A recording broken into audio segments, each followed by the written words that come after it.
Good afternoon. Please stand if you are able and join in the singing of O Canada.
Chancellor, President, Vice President, Mr. Recently Retired Vice President, Honorable Minister, invited guests, graduates, faculty, staff, family, and friends.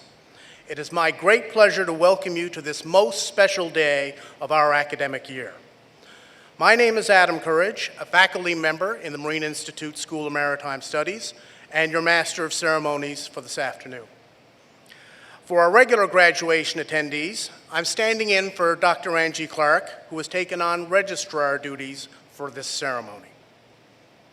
Before we begin, I would like to advise you that in event of emergency, we have one emergency exit towards the back, the double doors that you all came through, and there's a muster station outside as you turn left. I would next like to introduce our distinguished podium members today, starting in the front row.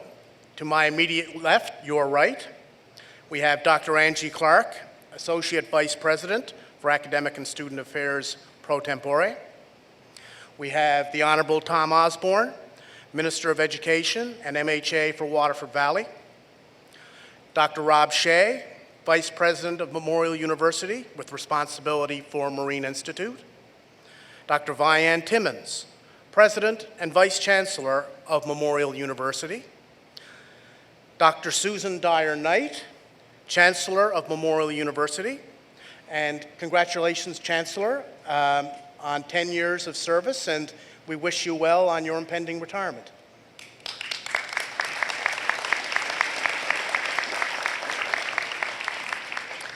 We have Lisa Brown, Vice President, Advancement and External Relations. And we have Nancy Smith, Admissions Officer of the Marine Institute. The second row, starting again on my immediate left, your right. No, both of our left, isn't it? Yes, now that I think about it. Sorry about that. Eduardo Araujo, President of the Marine Institute Student Union. Eugenie Jacobson, Co-Chair of MI's Graduate Society. Jennifer Howell, Interim Director of Academic and Student Affairs.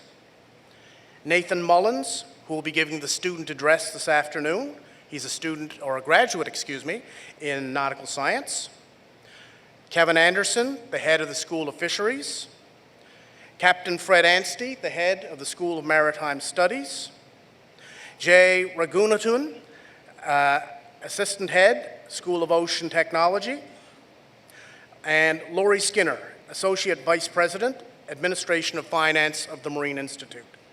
And behind them, we have many of my fellow faculty members of the Marine Institute, and we would also like to welcome, we have other distinguished representatives of the university family from St. John's campus as well. Next, we'll continue with the land acknowledgement.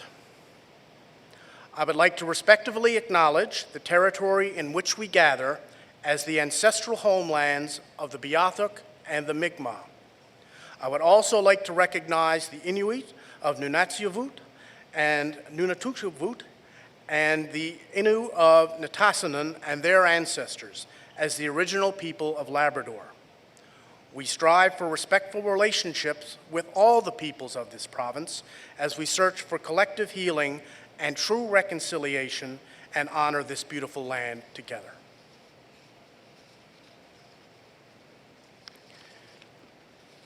I'm very pleased to offer congratulations to our graduates on behalf of all the management, faculty, and staff of Marine Institute. For our diploma graduates, this is a day that was once far off into the future. When you first landed on campus, the thought of class of 2022 probably seemed to be miles away, but here we are.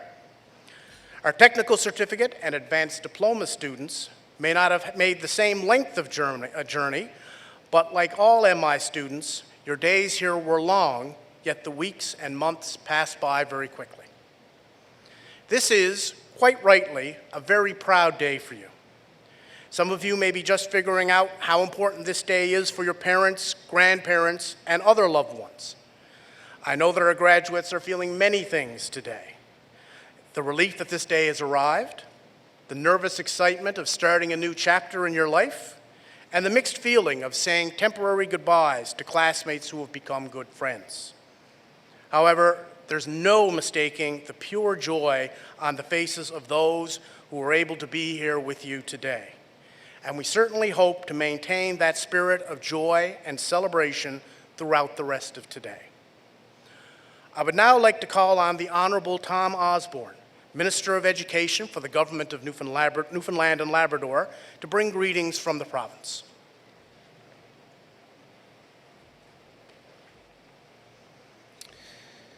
Thank you. I wanted to start with acknowledging the educators and staff, the management of Marine Institute. It has been a challenging 3 years for sure, and your guidance to our students has certainly helped them to get to where they are today. President Timmins, I want to thank you as well. Your guidance at both the university and the Marine Institute, the province certainly appreciates. To the special guests that are here with our graduates, you've also seen some challenges and helped guide our graduates through those challenges. So thank you for sticking with them. And to our graduates, you are graduating from one of the top-rated institutes globally. You have tremendous opportunity ahead of you. You've not only graduated, but you've graduated through a global pandemic. The challenges that you faced certainly prepare you for some of the challenges that may lay ahead in the careers that you've chosen. You've done well. Congratulations to all of you. There are many, many opportunities out there globally, but please stay home. There are many opportunities at home as well. Congratulations.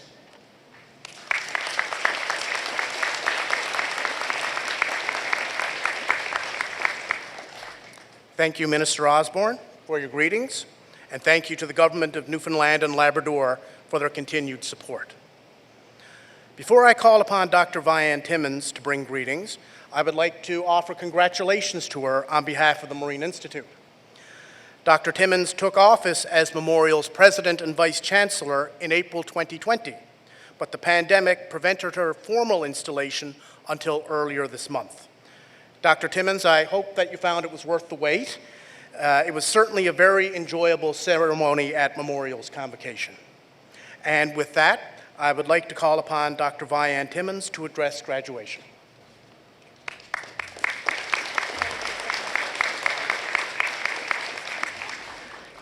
Thank you so much. Good afternoon, graduates. try one more time. Good afternoon, graduates. That's so much better. Esteemed Chancellor, do you know that the Chancellor, this is her 17th convocation this spring. 17, she has so much stamina. Also her very last one as our Chancellor, because she steps down the end of July. Can we give her a hand of appreciation?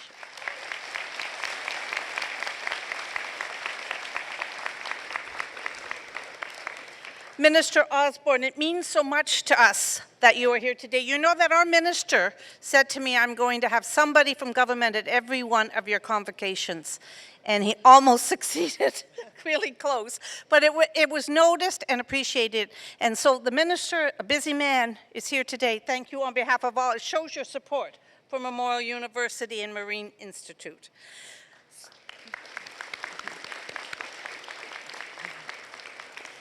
Faculty and staff, I love that you clapped when we walked in. Nobody does that for me when I walk in on the St. John's campus. I will say that. So faculty and staff, so great to see you. Parents, friends, family, so wonderful. All of the people here are here to support you, our graduates. So congratulations, graduates. I am thrilled to be here in person to offer my congratulations. This is my first graduation at the Marine Institute. You know, I started in 2020, as I mentioned, on April 1st as the 13th president in the beginning of the pandemic. Now, how unlucky is that, right?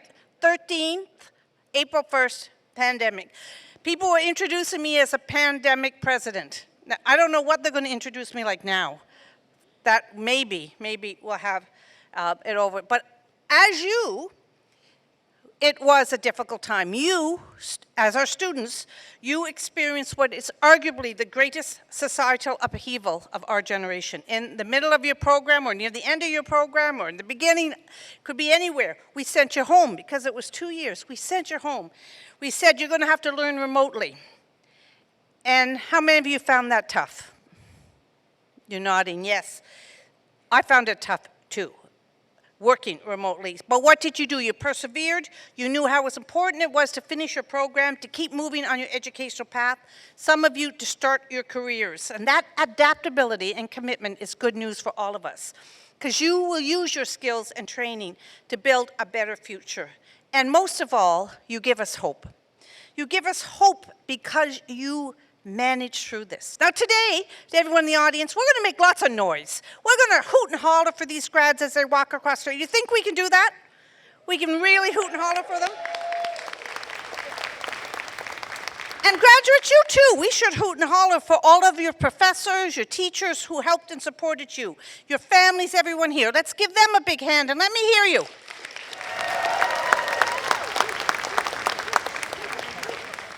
This is so exciting to be here in person. You know, and then many of you now are launching out into your careers or to further education. I remember very vividly my first real career, not my first job. My first job was at Kentucky Fried Chicken, my first real job. But my first career was I got a teaching job in northern British Columbia. I'd never been outside of Atlantic Canada. So I went out to Calgary and worked there for the summer, got my first car. So exciting, drove up all by myself. I knew no one, nobody, to northern British Columbia. And I told her my first car after 6 months. But I never told my mother. She still doesn't know that I did that. So it was an adventure. It was challenging, it was difficult, but I learned so much. And can you believe that someone who grew up in Labrador City, which I did, whose dad was a miner, 2 grandfathers coal miners, now is standing here today in front of you. So the world is yours. You can accomplish so much. We know that right now, the blue economy is one of the most robust economies we have. 40% of our $176 million of research at Memorial University of Newfoundland and Labrador is on oceans. 40%. It is your time, graduates. This is your opportunity. Your opportunity to work and change the world and do important work that will make a difference. You know, I mentioned this is my first MI graduation. MI, Marine Institute, has given me lots of firsts.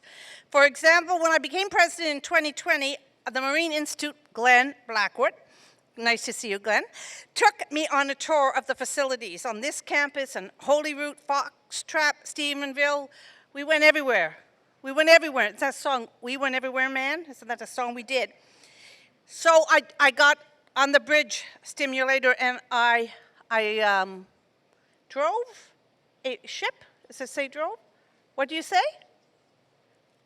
I maneuvered a ship. I took the wheel of a fast rescue craft at Holyrood and I flew, let me tell you. I put on firefighting gear and dosed a fire in Foxtrap, the whole gear.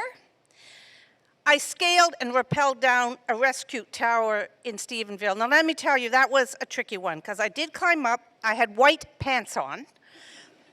And I got to the top and I had one leg over and I looked at whoever was with me because I can't remember. I was so scared and I said, I've decided I don't want to do this. He leaned into me and said, that's okay. And I thought he was going to help me back and he bumped me over.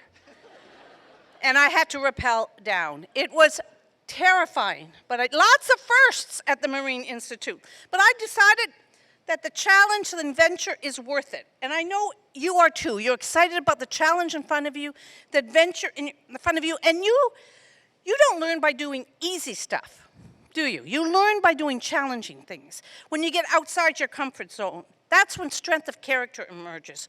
Sometimes when you don't succeed, that's when you have to dig deep and bring out that strength of character, but that's when you learn the most. So my advice to you as graduates is get outside your comfort zone, try new things, be adventurous, because this is not a dress rehearsal for the real thing. This is all the time you have. This is it. So it's important that you do that. When I turned 40, I decided that I was going to do some adventurous because I wasn't very interesting as a person. So I decided I was going to try something new every year in my 40s. So the first year I decided to run a marathon. I did. I went on my birthday, August 29th, for a run. Thought, I'll kill this. I couldn't make 2 kilometers. I couldn't make it past 2 kilometers. I was not in great shape, but I was determined, and I decided to set that lofty goal, and in Ottawa in May that year, I was running a marathon. I got to kilometer 40, and you know how long a marathon is, 42 kilometers. At kilometer 40, I realized I can finish this. I can do this, and I decided I didn't need to. And I started to walk off the track, and I was running with my husband who started yelling at me, what are you doing? I said, I don't need to prove anything. I can finish this, but I don't have to. And then the people on the sideline started yelling at me and cheering me and pushing me. And I came back on and I finished because all the people on the sideline lifted me up and got me through those last 2 kilometers. So the moral of the story is look for support. Welcome support, and let people lift you up, because sometimes you're going to need people to hold you up. That's really important.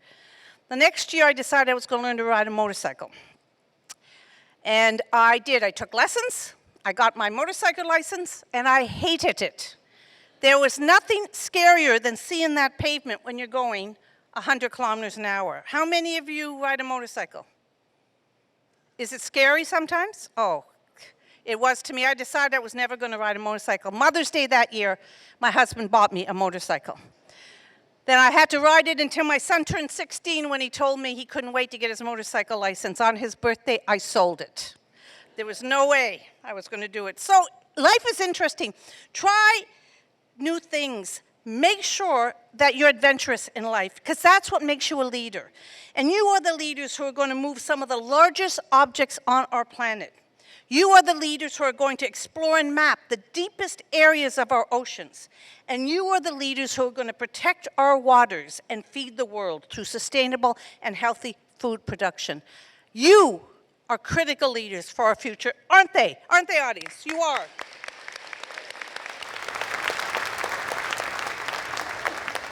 You know, what an adventure you're going to have in your careers, above, in, and under our oceans. Albert Einstein once said, learn from tomorrow, live for today. No, that's wrong. I'm going to try this again. Albert Einstein once said, learn from yesterday, live for today, hope for tomorrow. The important thing is to never stop questioning. So graduates, be curious, never stop asking, never stop being adventurous, And most of all, keep on hoping. We have so much confidence in you because we know you are going to leave this world a better place than we have left it for you. You are going to change the future. And everyone in this room, we have so much hope and excitement. We are going to watch you all, each and every one of you, make a difference. Have a wonderful future and have a great evening tonight and a wonderful weekend. Congratulations, graduates.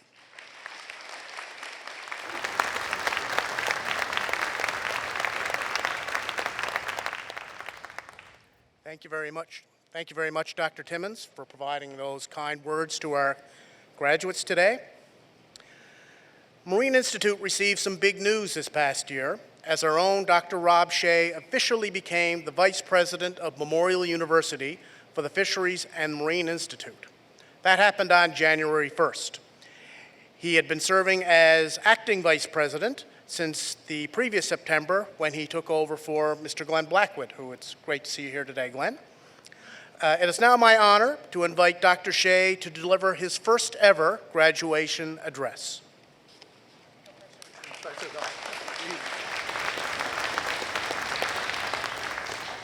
Yeah, no pressure at all there.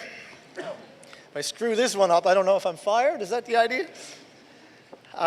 It's interesting because while my appointment started on January 1st, my first official day of work was January 4th.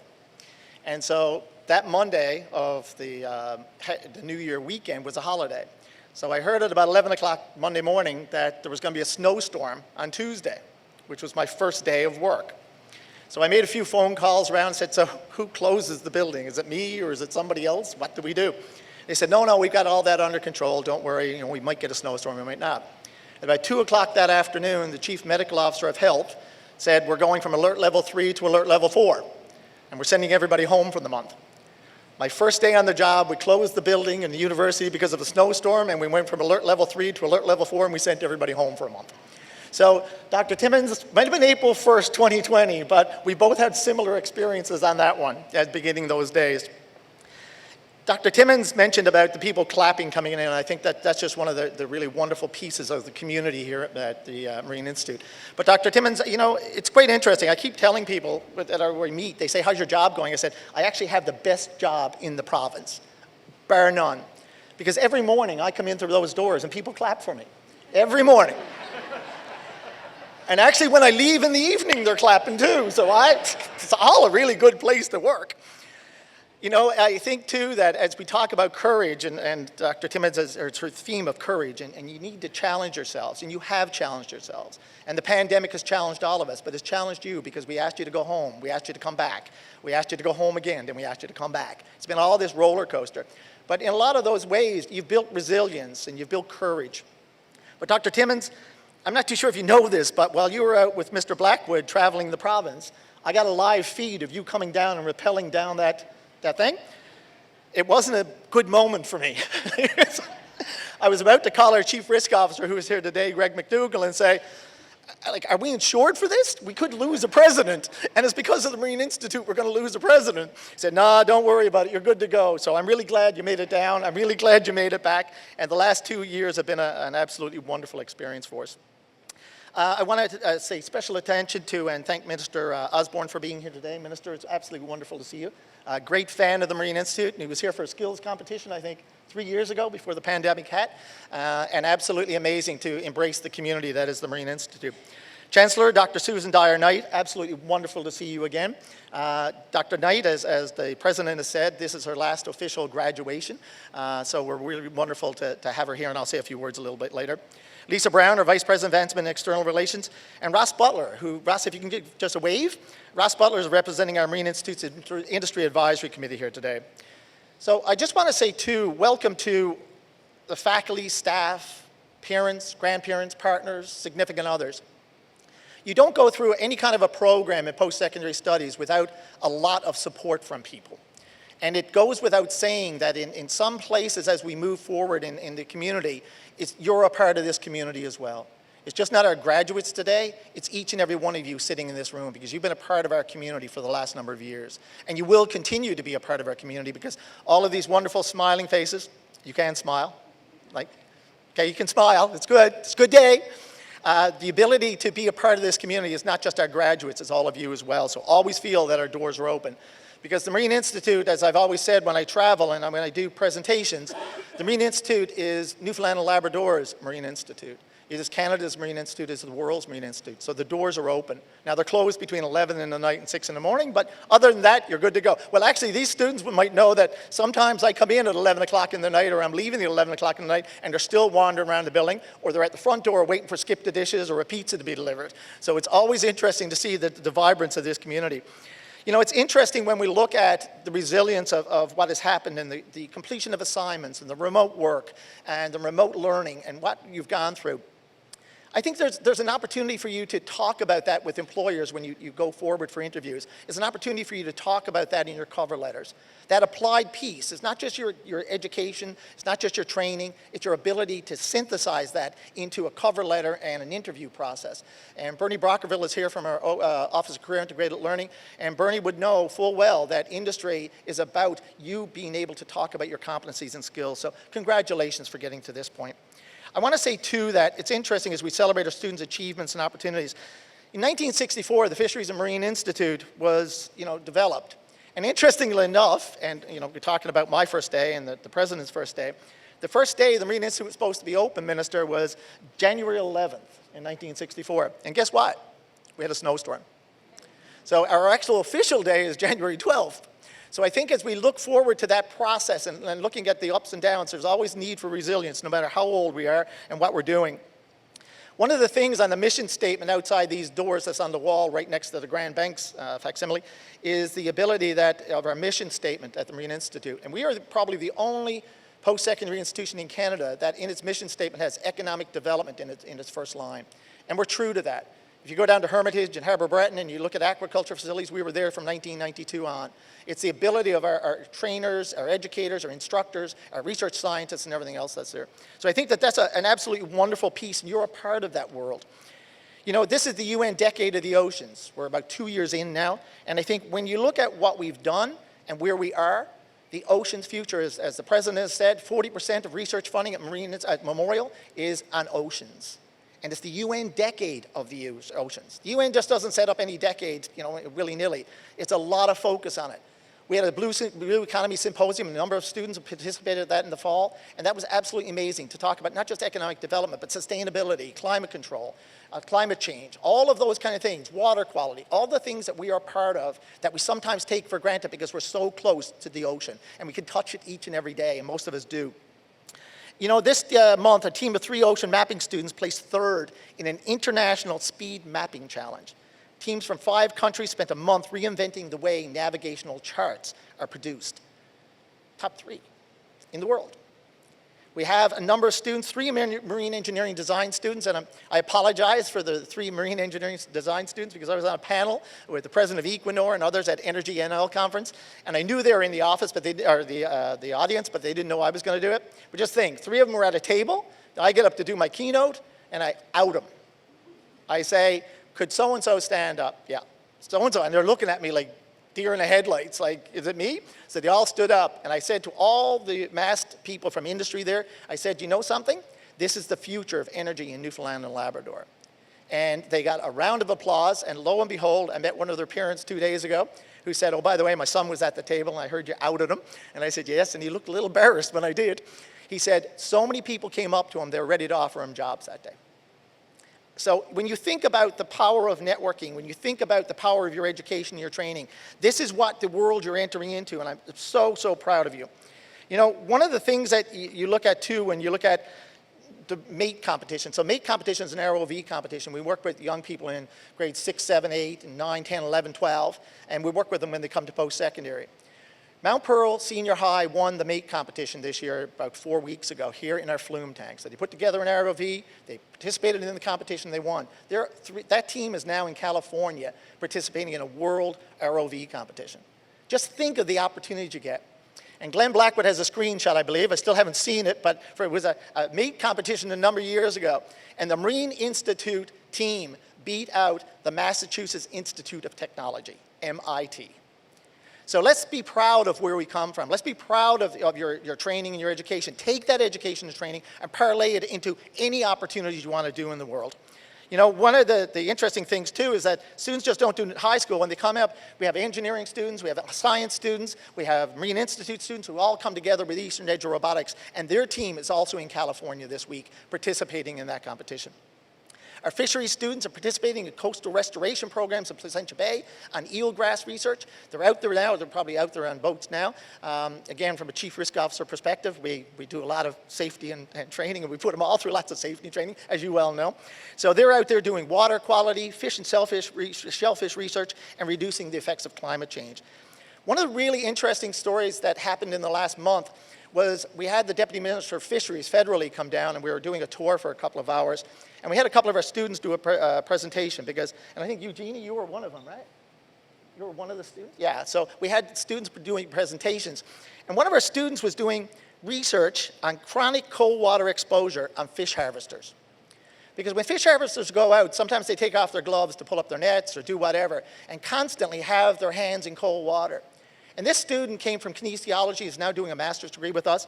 And you know what she's looking at is the cold water effect on hand motor skills. And over time, she's finding that they experience nerve damage. So that's the kind of cutting edge research that's happening within the Institute and we can all be proud of. I think as we go through, you know, one of the things we should be proud of is this year we have accreditation for our 2 ocean technology programs through the Technology Accreditation Canada. Not an easy feat. It takes a lot of time and effort to pull together files. It takes a lot of time together to interview students and faculty and staff. That's the kind of thing that we do. We want to have national accreditation. We also got our ISO 9001 accreditation this year. In this fall, you're going to hear a lot, I believe, about a new facility that is being built in Holyrood. And Gary Corbett, the Chief Administrative Officer for the town of Holyrood, is here today. And Gary, thanks for coming and being here with us today. But that is a 36,000 square foot facility that is all about oceans innovation. It's on the ocean, it's for the ocean, it's for you to learn about education, training, research. It's about industry coming in and collaborating with community and wondering about the new technologies of the future. And the tagline is, if you can do it there, you can do it anywhere. So the ability of building that, we were very proud that the building is named after Dr. Arthur May, a former president of Memorial University of Newfoundland and Labrador. And Dr. May was also a big proponent of the Marine Institute and was a very, very supporter over numerous decades, former Deputy Minister of Fisheries actually before he became President Memorial. So that's going to be a hub for developing talent, your experience. It's also going to be a test bed for new technology, and we're really, really proud of that. 30 years ago, this year, Marine Institute joined Memorial University, and what an amazing partnership and relationship it has been. It has given us an opportunity to create, in the last 5 years, 5 brand new master's degrees and 2 brand new PhD programs. This is radically shifting how we look at academic laddering. You can do a certificate here, you can do a diploma, you can do a degree, you can do a master's degree, and you can do a PhD. That's the kind of value-added ecosystem we provide for academic credentialing. So I think that this is going to be absolutely incredible year for us going forward. It's been an incredibly challenging year for you as graduates and all of us in the room as we've navigated COVID, but I think we've learned a lot. We've come out on the other end and we've survived a pandemic. Never in my dream would I think I'd have to lead an institution during a worldwide pandemic, but we did it, we got through it, and I think we're going to come out on the other end. Final comments I'd like to say is that we have 2 new research tiers in maritime studies. One is on the effectiveness of simulation, and the other is improving safety, security, and wellness in the maritime sector. I think that that's going to be absolutely incredible as we go forward on what that all means to us. In a few minutes, you're going to hear a few songs from an entertainer who is absolutely incredible in my mind, a former Self-Directed Learning Award winner from the School of Music. Self-Directed Learning Award is when it's given out every year, and it's given out by the Provost's office on the St. John's campus that allows us to have a worldwide pan-institutional look. Michaela Barnes from Marine Institute won it one year. People have won it from Grenfell. People have won it from other campuses and schools. But Michaela did some wonderful work while she was here. But Jamie Moran is going to present or sing in a few minutes. But one of the songs he's going to sing is Let Me Fish Off Cape St. Mary's. You all know that, right? It's iconic. If you turn on the radio on Saturday morning on VOCM, you're going to hear the song. If you turn on Oz or VOCM on Sunday morning, you're going to hear the song. But what's really interesting, and I'd say to all of you, it's not just that Otto Kellen wrote that song. It's that Otto Kellen was a master model boat builder. And a lot of his model boats were donated to the Marine Institute. So after the ceremony, if you get a chance, just go out and wander down the hall, go out towards the stairs and just go down to your left, and even on just immediately to your left, there's a lot of model boats that Alan Kellen devoted and gave to the Marine Institute. So I think it's only fitting that we would have Let Me Fish Off Capes and Mirrors as one of our telltale songs today. I want to say thank you, all of you. Graduates, I couldn't be more proud. I really couldn't. And I think that the most proud I can be is standing over there and shaking your hand or fist bumping you or whatever you feel comfortable with doing. The ability of being there to welcome you into the alumni family of Memorial University of Newfoundland is an honor. It's a privilege. And Madam President, I hope I still have my job because that's the end of my presentation. Thank you very much.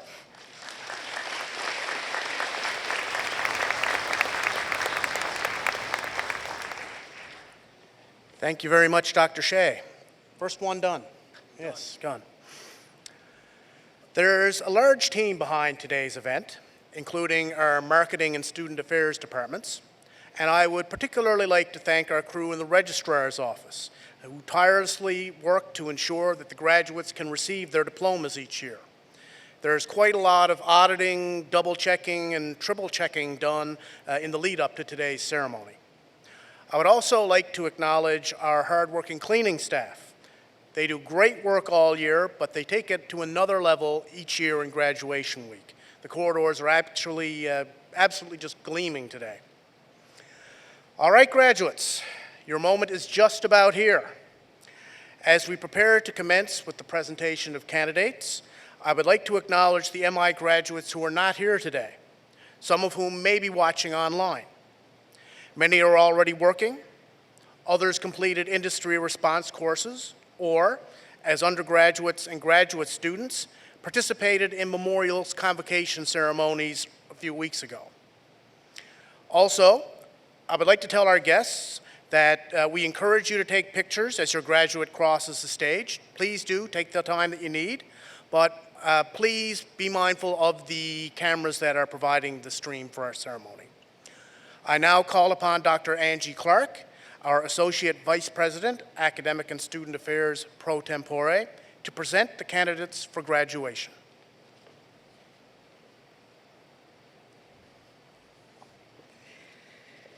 Thank you, Adam. Good afternoon, everyone. I've said this in previous graduations when I've taken this podium, but it's a little bit special today. After 3 years of COVID, we're back. And how special is it for you? And it's wonderful to see everyone here, and I'm delighted that we are able to have an in-person graduation this year. In the role of acting registrar for the Marine Institute this afternoon, I have the very sincere pleasure of announcing for you the names of graduates for Marine Institute postgraduate certificates, technical certificates, technician diplomas, diplomas of technology, and advanced diploma programs. Before we start the official proceedings, I want to provide some context for who will be crossing the stage in this specific ceremony. In addition to today's graduation, we will be hosting a ceremony in the fall for all of our graduates from 2020 and 2021. Initially, it was our intent for this ceremony today to just include the June 2022 graduates, but we had some individuals that couldn't make that ceremony, so like any good Newfoundlander, we opened the door and said, come on in, you're going to cross the stage. There's also a special group that in any normal academic year would be crossing the stage in our June ceremony. This is our graduating nautical science group, who due to scheduling of their very significant final tech session, will not fully finish their program for 2 short weeks. And we told them in rehearsal they still have to finish those two technical courses. But knowing by this fall these new mariners will have several weeks of sea time under their belts as the industry's newest watch-keeping mates, we wanted to celebrate their success today with our community and their families. So here we go. This afternoon's presentation of certificates and diplomas will be made by the head of the School of Fisheries, Kevin Anderson, head of the School of Maritime Studies, Captain Fred Anstey, assistant head of the School of Ocean Technology, Jay Ragnuthan, and the vice president of Memorial University with responsibility for the Marine Institute, Dr. Rob Shea. At this point every year, we usually say hold your applause until we finish each school. But I'm not going to say that this year. I'm going to tell you to clap and cheer for each and every individual that walks across this stage this afternoon. I figure we've held our applause for long enough in the pandemic. So I'd now like to invite Mr. Kevin Anderson and Dr. Rob Shea to present the candidates from the School of Fisheries.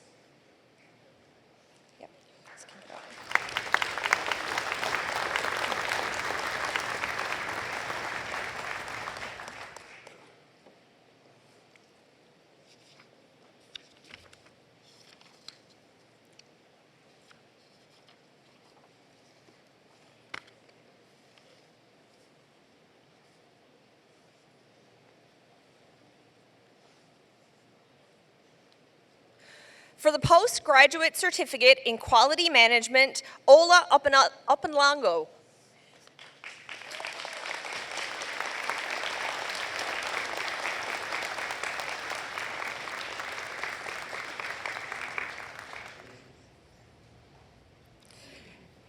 And I made my first mistake.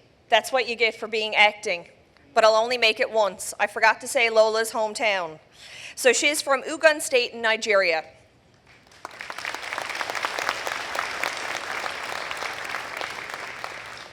Kenneth Adele from Point Harcourt, Nigeria.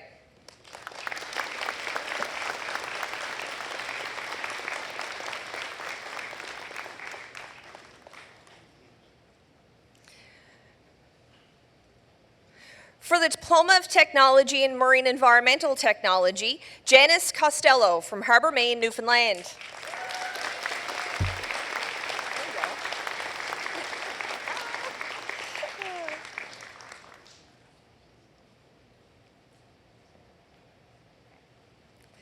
Aaliyah Jane from Victoria, Newfoundland.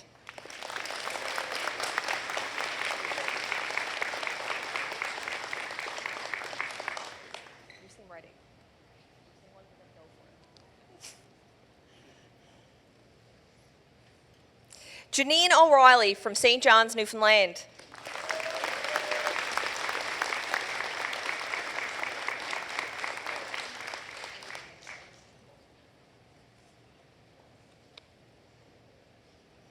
Courtney Osmond from Lewisport.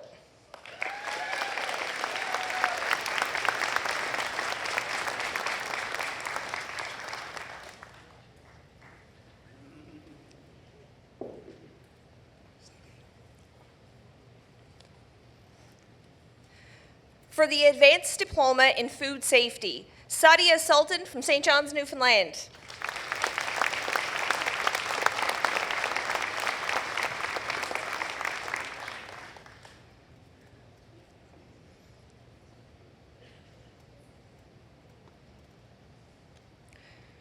Trishurna Dasumorte from Kuala Lumpur, Malaysia.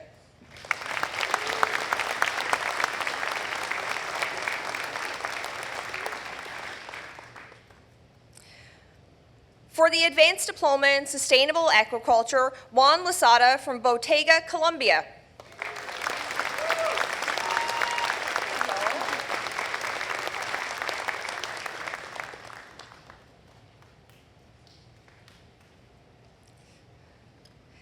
Sydney Plow from Kingston, Ontario.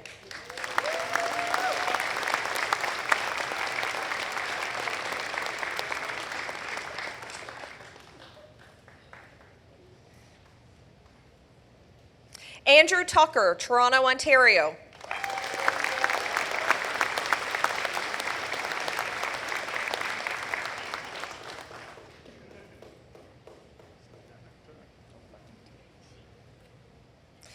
For the Advanced Diploma in Water Quality, Sabina Akhtar from Bangladesh.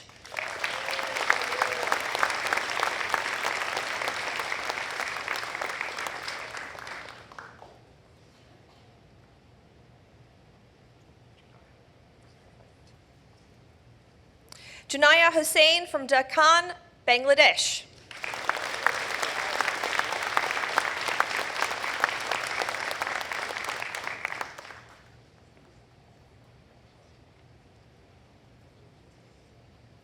Caroline Newberry from Mount Pearl, Newfoundland.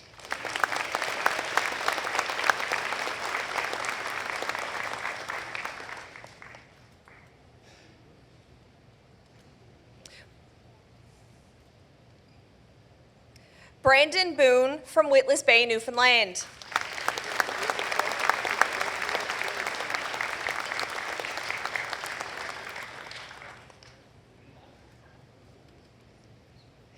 Tia Marsh from Greens Harbour, Newfoundland and Labrador, which was my second error. I apologize. Tina Marsh, Greens Harbour, Newfoundland and Labrador.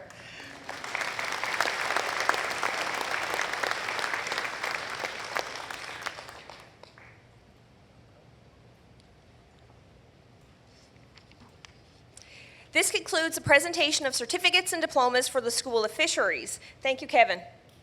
I would now like to call upon Captain Fred Anstey, School Head, to join Dr. Shea for the presentation of candidates for the School of Maritime Studies.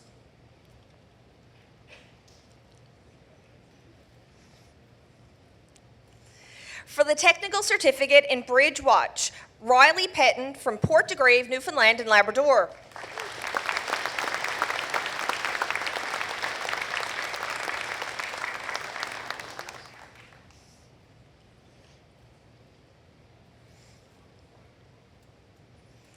For the Diploma in Technology in Marine Engineering, Noah Andrews from Grand Falls, Windsor, Newfoundland and Labrador.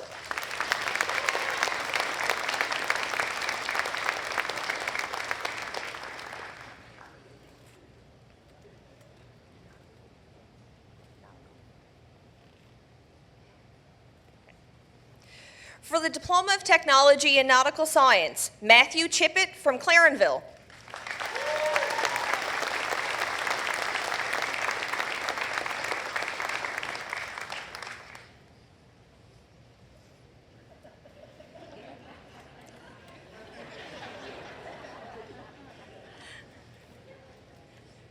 There's no fun to be had. Michael Clark from Witless Bay, Newfoundland and Labrador.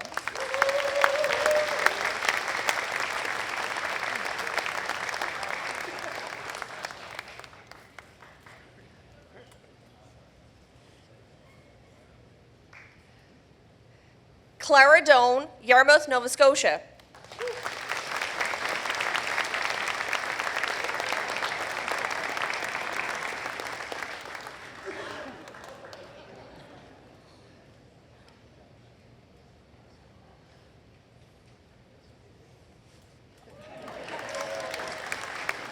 So the reason Clara is doing this, I have to explain for the purpose of the audience.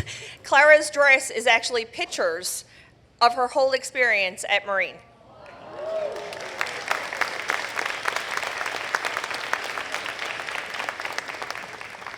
So if I was a TikTok video, I guess I would say a little commotion for the dress.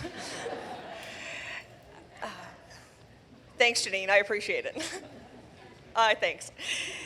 Brandon Goodyear, Lumsden, Newfoundland and Labrador.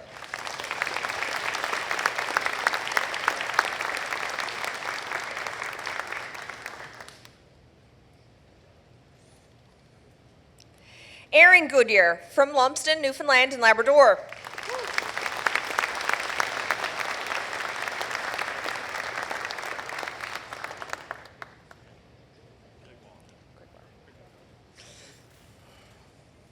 John Sebastian Gregoire from Montreal, Quebec.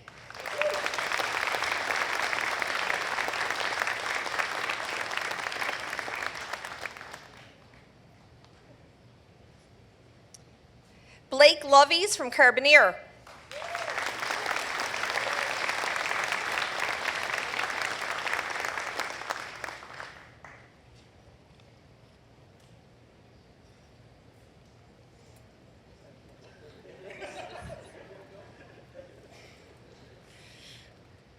Matt Martin, Mount Pearl.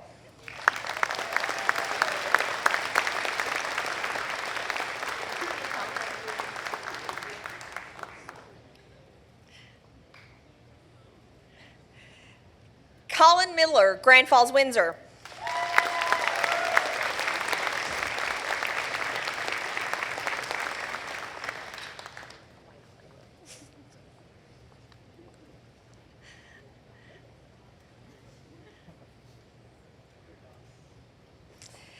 Nathan Mullins from Torbay.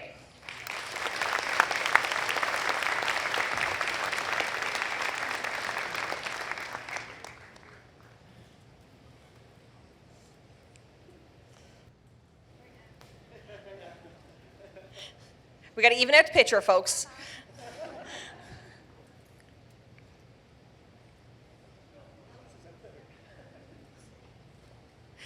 James Murphy from Parker's Cove, Newfoundland and Labrador.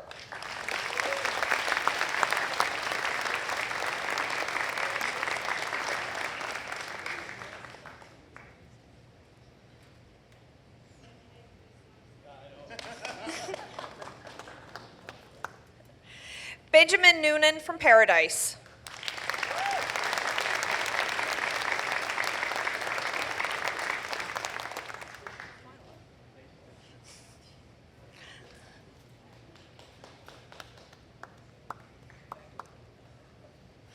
Darcy O'Brien from Conception Bay South.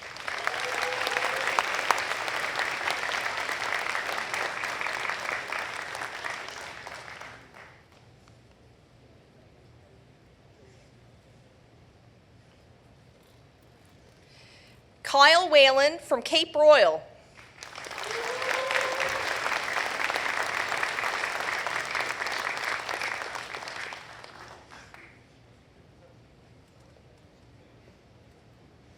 Clay Strickland from the Ghouls.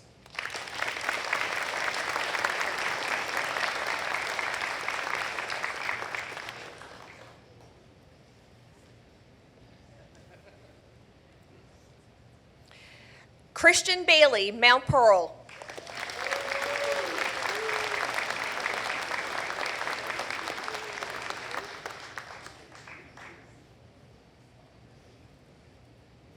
For the Diploma of Technology in Naval Architecture, Jodi Biswas from Bangladesh.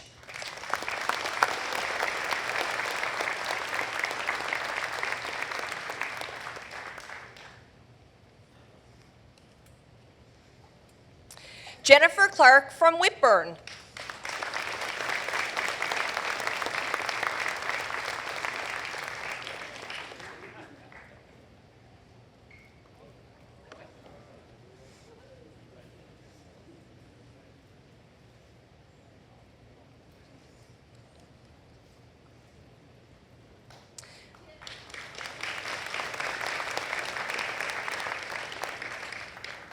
Sean Daly from St. John's.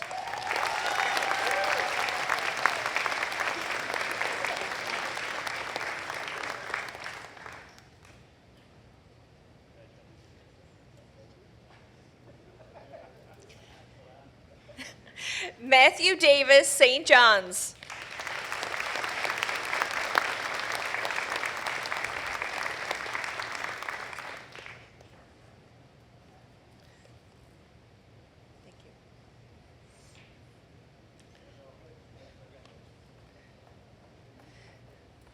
Joshua Gowdy, CBS.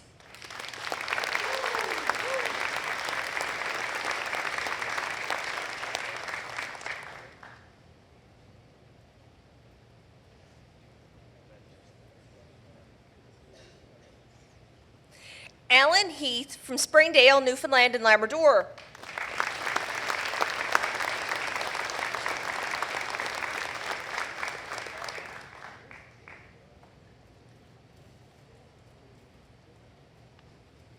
George Hedges from Mount Forest, Ontario. And that was a joke I obviously didn't catch on to.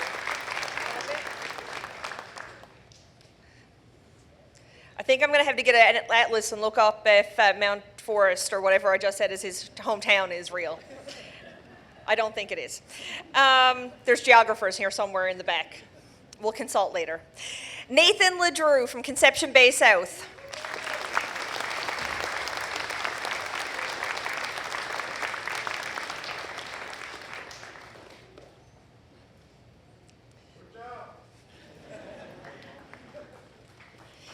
Idiom McKinney from Nassau, Bahamas.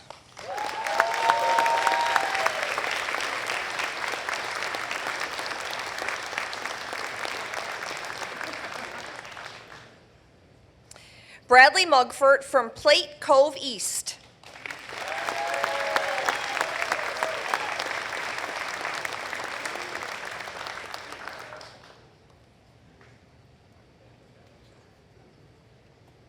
Khoi Pham from Ho Chi Minh City, Vietnam.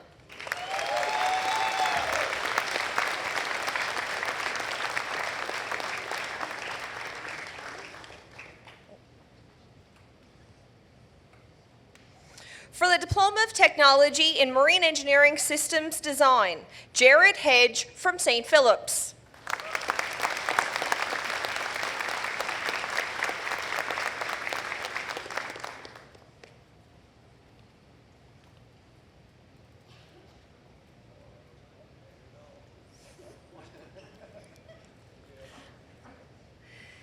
Alexander Hefferton from Valleyfield.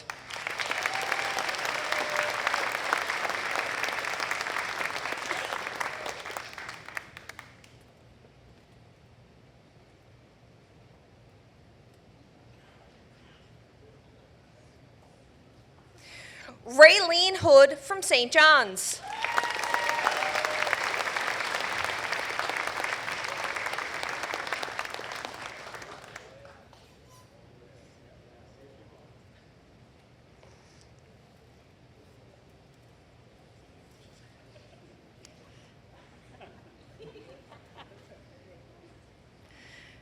Mackenzie McDonald from St. Catharines.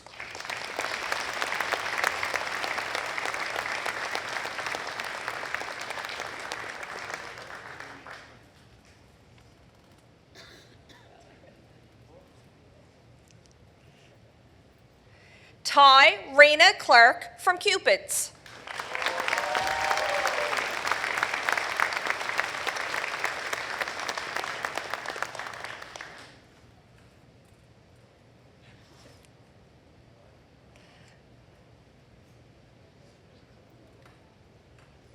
Alex Saunders from Gander.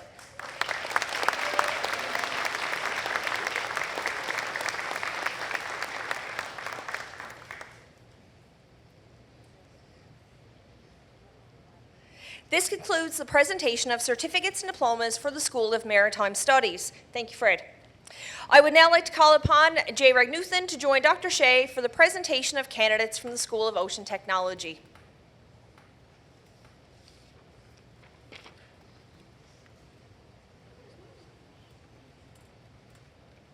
For the Technician Diploma in Remotely Operated Vehicles, Boris Barsevich from Minsk, Belarus.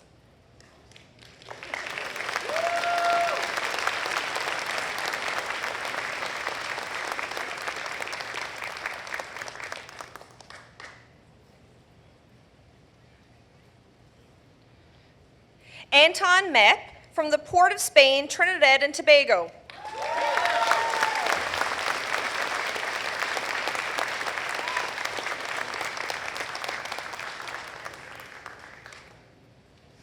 Lauren Odell from Torbay.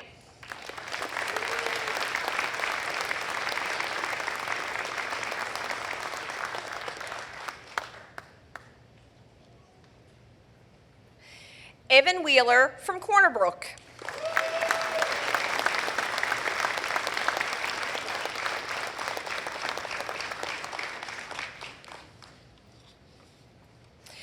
This concludes the presentation of certificates and diplomas for the School of Ocean Technology. Thank you, Jay.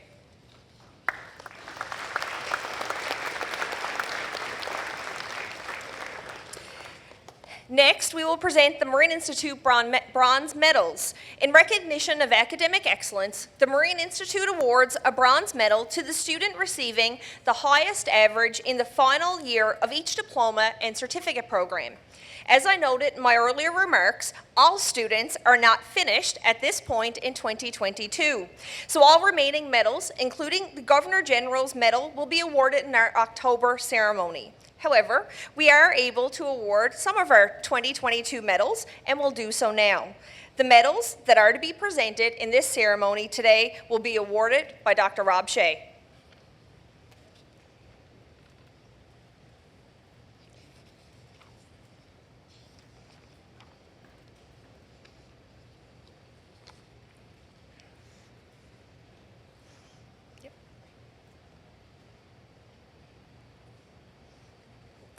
The bronze medal for naval architecture is George Hodges.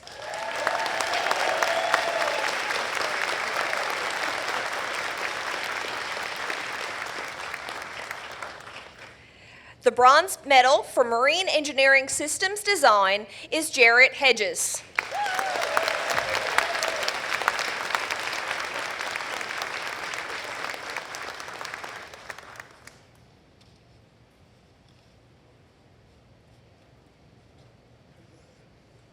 Thank you, Dr. Shea. This concludes our presentation of certificates, diplomas, and medals for this ceremony. I have said before that as a campus, students represent the very best of us. You are the best indicator of our collective effort and success. And as alumni, you embody nothing but potential to do wonderful, meaningful, and productive work in all the areas you focus in.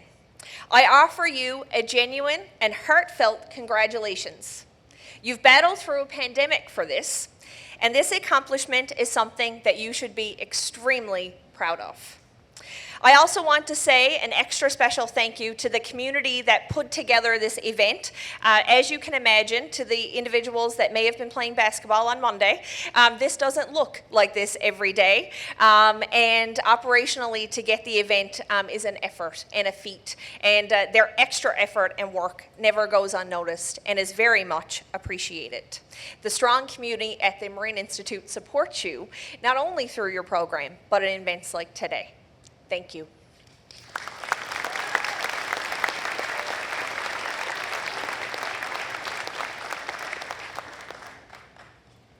Well, that's it. Well, not quite it, but as an instructor, I'd sincerely like to congratulate all our graduates and particularly our medal winners, and truly thank you for your good work. I extend the same thanks to all the students, not just the medal winners who performed consistently well or ever just made an extra effort on an assignment. It might seem hard to believe, but as we instructors review stacks of drawings, papers, calculations, presentations, we actually enjoy examining your good work. So any extra effort from you is truly appreciated beyond the letter or number grade that you received. It's now time for the student address to be presented by Nathan Mullins, who you just saw across the stage a couple of minutes ago. Nathan has been a leader in his nautical science class and has been a high achiever in academics and in events like the Nautical Skills Competition. I now ask Nathan to deliver his student address.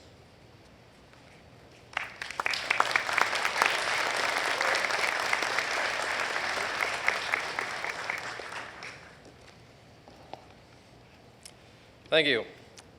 My name is Nathan Mullins, and today I'm graduating from the Nautical Science program. As your fellow graduate and colleague, it is my honor to deliver the student address to you today. I would first like to acknowledge and thank my fellow students, faculty, staff, honored guests, parents, and supporters for attending today. Can you believe that after 4 years of countless late-night study sessions, early mornings, and long days, we've finally made it to our graduation day?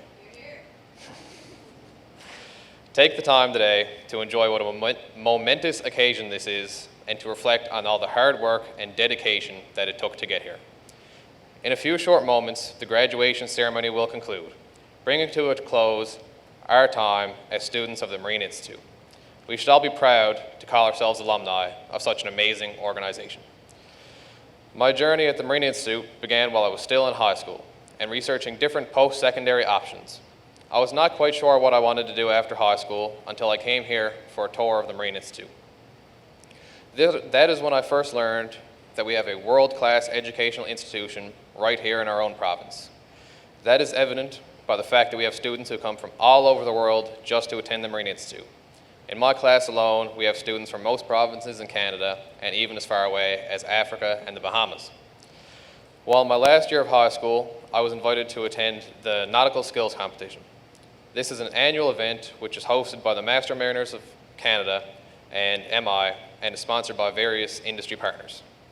What struck me most about the event was seeing how the faculty and staff volunteered their own time to make this event such a success and valuable learning opportunity for the students.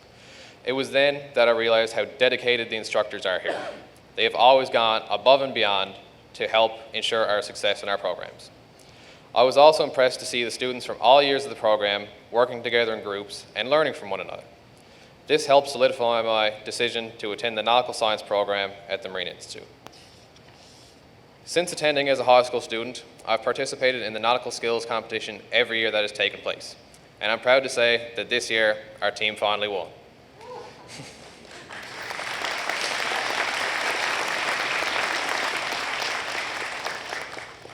I remember during my orientation 4 years ago in this very gymnasium that Mr. Glenn Blackwood, Marine's former vice president, said the words, "Education is a journey, not a destination." And those words have always stuck with me as it rings true about the Marine Institute. While graduation is the destination that we've always been working towards, we have all made friends along the way, made wonderful memories, as well as had wonderful experiences which will stick with us for years to come. And that is what's really important. In the Nautical Science program, we have a year-long work term, which is an invaluable experience that helps us provide the link between the theory that we learn in class and the practical knowledge which we gain in our technical sessions. The experience gained on our sea phases are like no other, and this helped to prepare us for the next exciting step in our careers. There is no doubt that the students graduating here today have had one of the most challenging educational experiences possible. First, in January of 2020, we were hit with the storm of the century, better known as Snowmageddon, which caused school to be closed for 2 weeks and put us 2 weeks behind in semester. Then, a few months later, the COVID-19 pandemic struck NL, and this sent us all into lockdown. We had to quickly adapt from learning in person to being taught virtually, and the pandemic posed other major challenges for our education, from virtual learning to the process of writing exams and the possibility of postponed work terms. In the early stages of the pandemic, we did not know if we were even going to be able to write our exams or go on our work terms. Yet, even with all these challenges, we found a way to persevere and have made it to our graduation day. After today, you'll be graduated and starting the exciting phase in your lives where you begin to pursue your professional careers. Unlike my class, who still has to finish off our technical session. While some of you may be anxious that your time as a student of Marine Institute is over, do not be sad, but instead look back on the fond memories and take the knowledge that you have gained here through every step of your life. I once again wanted to thank every person who had a role in helping me and all the other graduates here today reach this point, and one more big congratulations to the Marine Institute graduating class of 2022. May the wind be forever at your backs.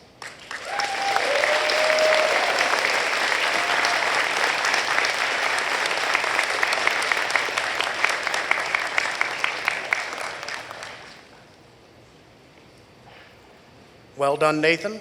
Thank you very much for that thoughtful reflection on your time here at the MI.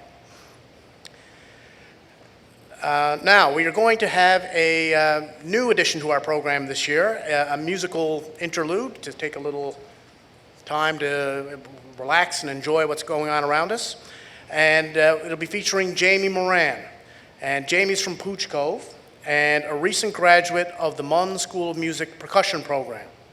He performed with many ensembles during his time at Munn, and also with multiple local Newfoundland folk bands. He plays many different instruments, including guitar, bouzouki, mandolin, boron, bass, banjo, drums, and he also sings. Jamie's currently teaching private music lessons and is working towards his music education degree at Munn. And I believe he's got 3 songs ready for us today. And Jamie? You're ready to go? Jamie Moran.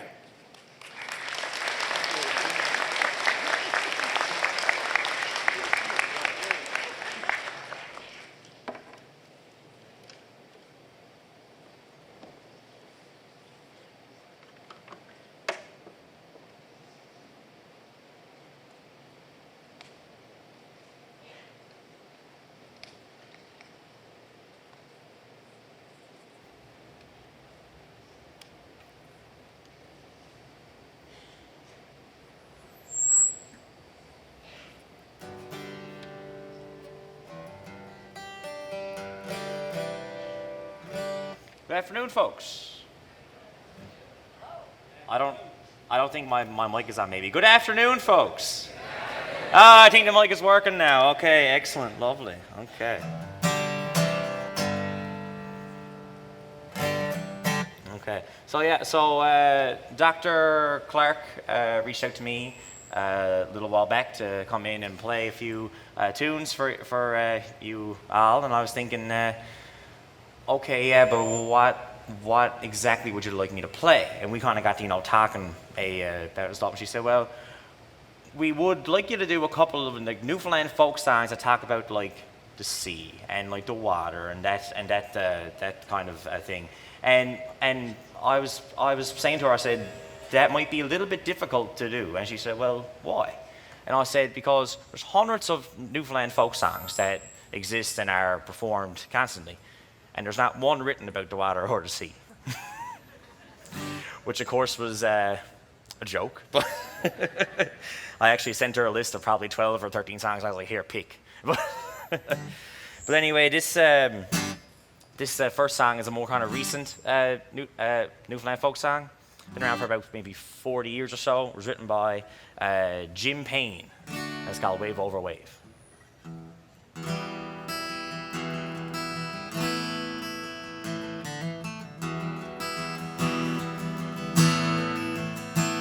Oh, me name's Abel Rogers, a chairman am I, on a three-masted schooner from Twillingate Isle.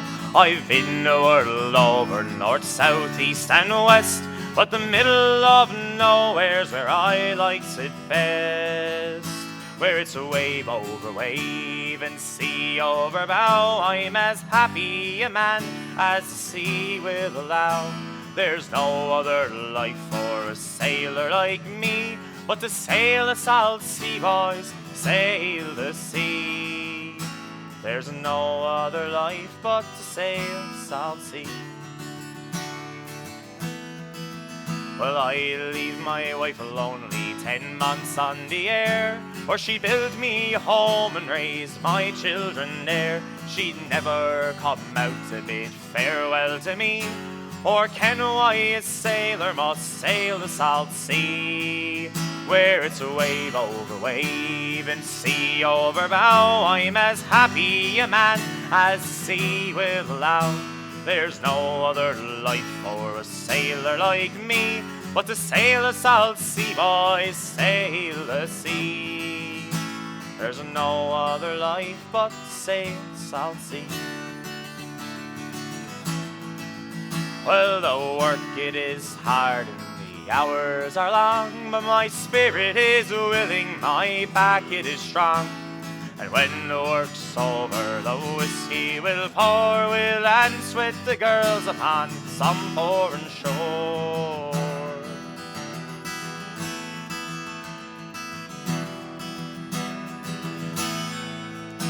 I've sailed the world over for decades or more. Enough times I wonder what I do it for.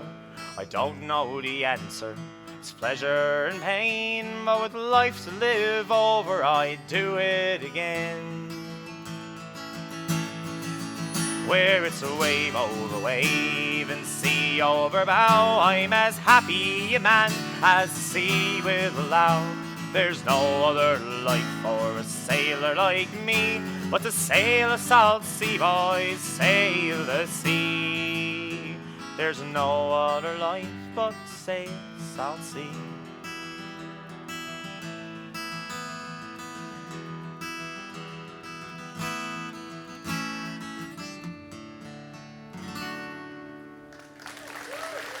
Thank you very much.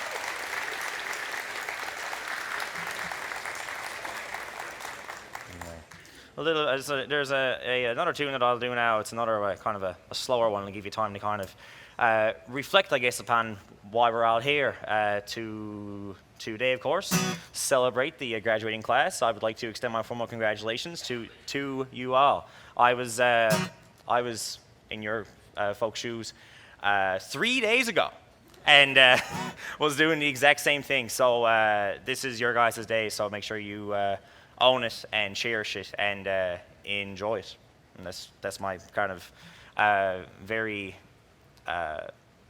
advice, I guess, to pass on to you. But There's another song written by Otto P. Kelland, and it's called Let Me Fish Off Cape St. Mary's.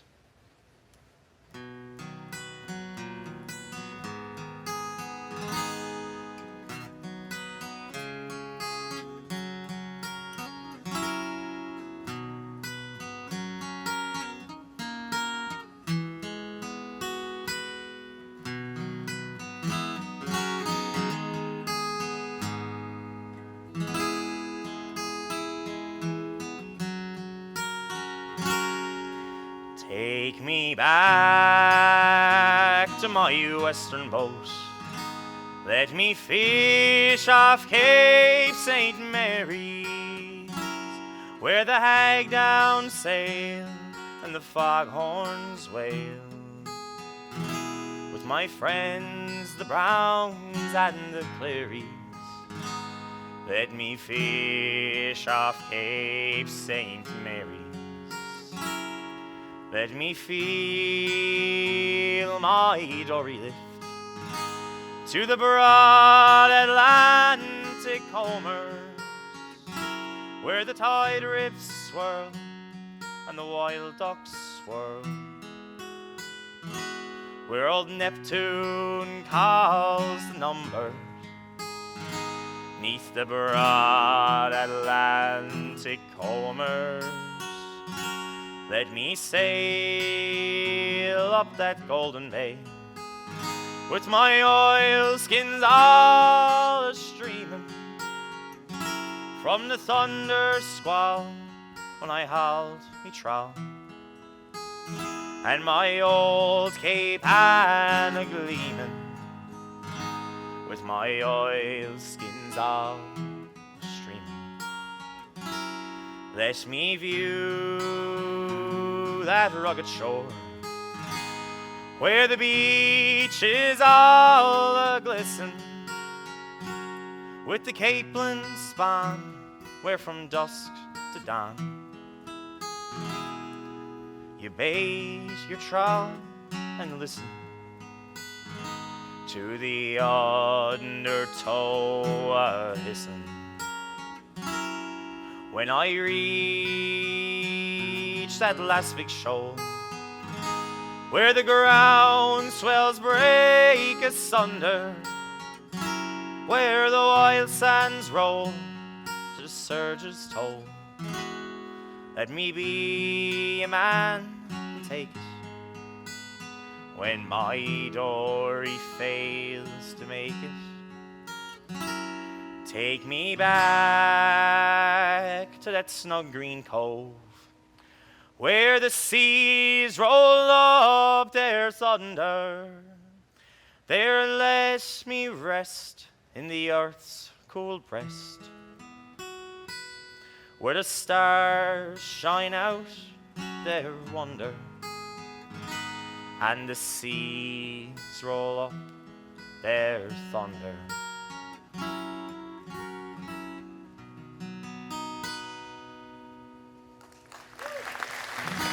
Thank you.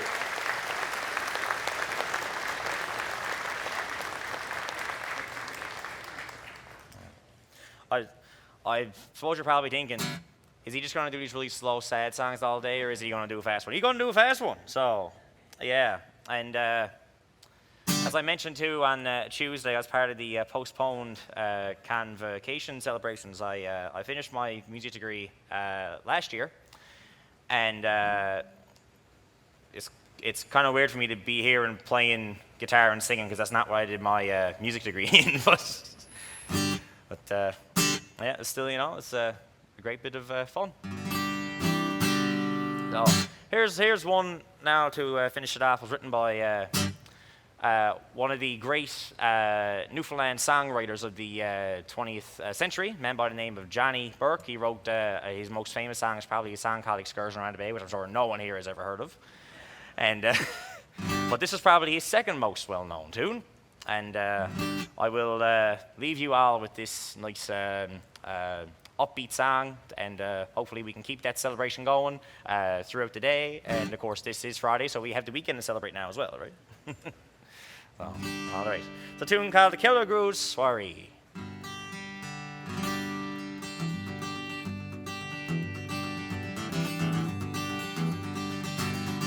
Well, you may tack a Clare and Nolan's ball or anything you choose, but it couldn't hold a softbox to the spring Kelligrews. Sure, if you want your rival straight, come out next week with me and you'll have to wear your glasses at the Kelligrews Soiree. Sure, there was Bircherine, Cartwine, cherry wine and turpentine, jowls and cavalances, ginger beer and tea. Pigs, feet, cats, meat and dumplings while up in a sheet with dandelion and craggy seat at the Kelligrews Soiree. Oh, I borrowed Clooney's beaver as I squared me arse a sail, and the swallowtail from Hogan neck was foxy at the tail. Billy Cudahy's old working pants and Patsy Nolan shoes, and the Noel Express from Fogarty to Sporting Kelligrews. There was Dan, Millie, Joel, Lily, Tan, and Mrs. Silly, dancing like a little police would raise your heart to see. Jim, Brian, Lynn, Ryan, Flipper, Smith and Caroline, I tell you boys, we had a time at the Kelligrews Soiree. Oh, and I arrived at Betsy Strokes that night at 8:30. Sure, the place was black with carriages a-waiting at the gate. With Clooney's funnel upon me pate, the first word Betsy said, here comes a local preacher with the pulpit on his head. There was Bill Muse, Dan Hughes, Wilson Taft and Teddy Roos. O'Brien D sat in the blues and looking hard at me. Jim Fling, Tom King, Jansen, champion of the ring, and all the boxers like a bring in the Kelligrews Soiree.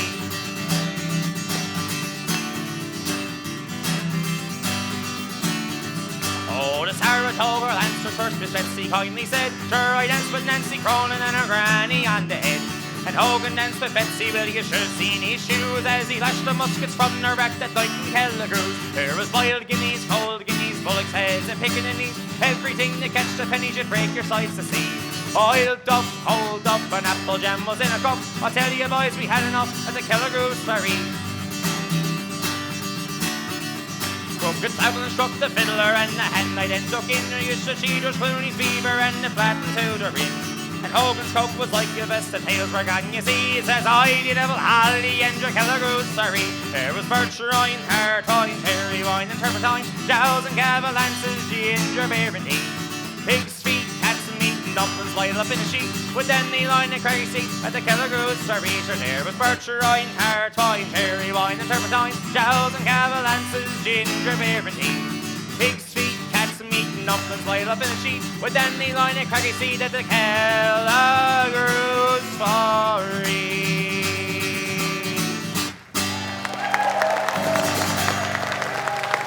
Thank you very much.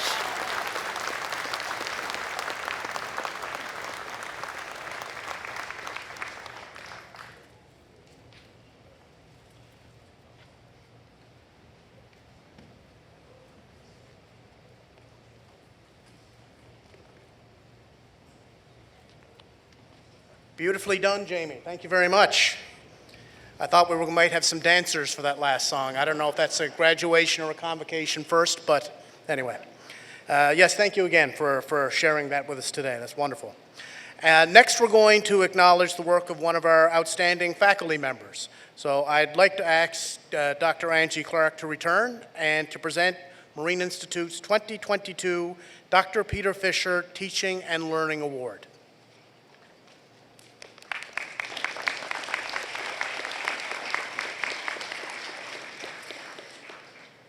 Thank you, Adam, and thanks for doing such a wonderful job as MC this afternoon.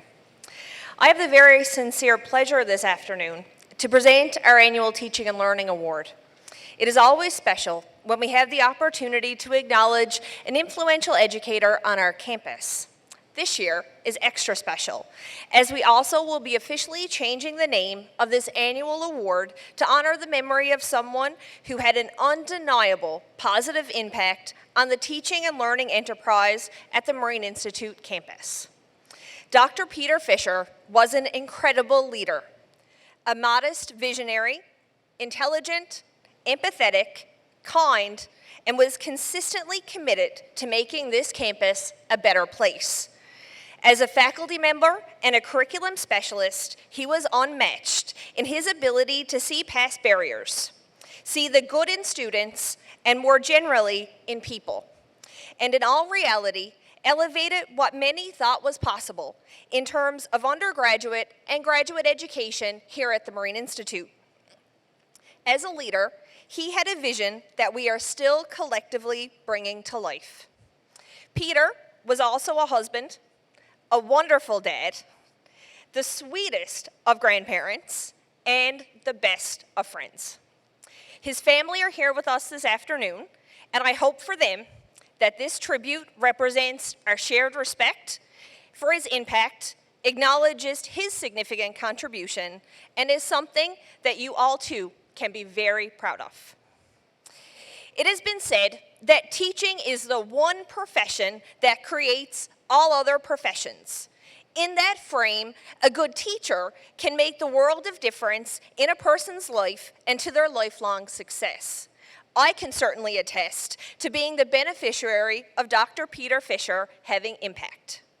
And the students who contributed to this year's awards recipients nomination shared commentary that for this individual, teaching is a passion.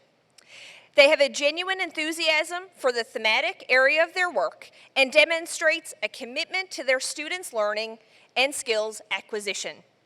Noting the trials of the pandemic, a student contributor noted that this educator has gone above and beyond to ensure that the complex concepts in their curriculum were fully understood by creating video tutorials, extensive troubleshooting of technical issues, and always made time for one-on-one video assistance.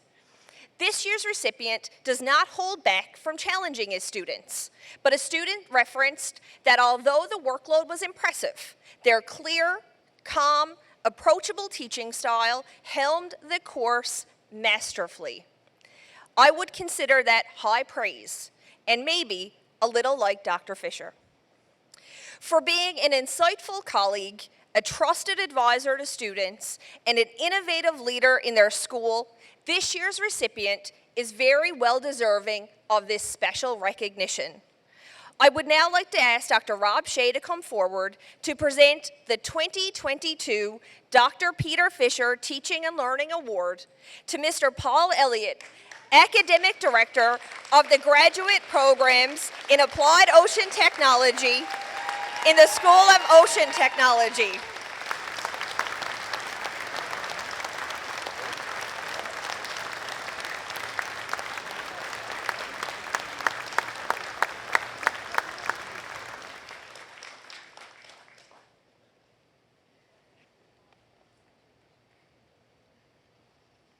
Thank you very much, Angie, and congratulations to Paul. You're an excellent choice for this honor. I think Dr. Clark did an excellent job in paying tribute to Dr. Fisher's contribution, but I personally feel I'd be remiss if I didn't make an acknowledgement myself. I also had the pleasure of working with Dr. Fisher on some of our program development committees and on some other tasks, and he had an absolutely terrific ability to get things done, building many of our programs from scratch, and he always seemed to be the voice of reason when dealing with thorny issues. Marine Institute really lost a beloved family member with Dr. Fisher's passing, but I think it's really fantastic that we will be able to celebrate his memory every year at graduation.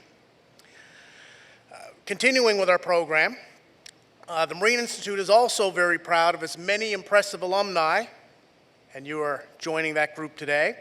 Our alumni who contribute both locally, nationally, and in international circles.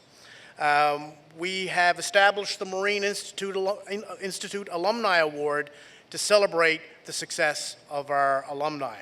And at this point, I'd like to ask Dr. Shea to return and to present our Alumni Award for 2022.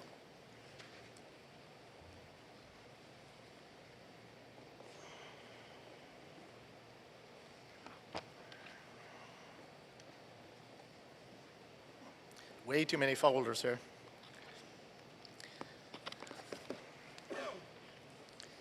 So to the Fisher family, I'll come over and give you a hug later, but if you noticed, I couldn't even look at you when Angie was talking. So as my mom says, I'm a bit of a sook sometimes, so away you go. Thank you, Adam.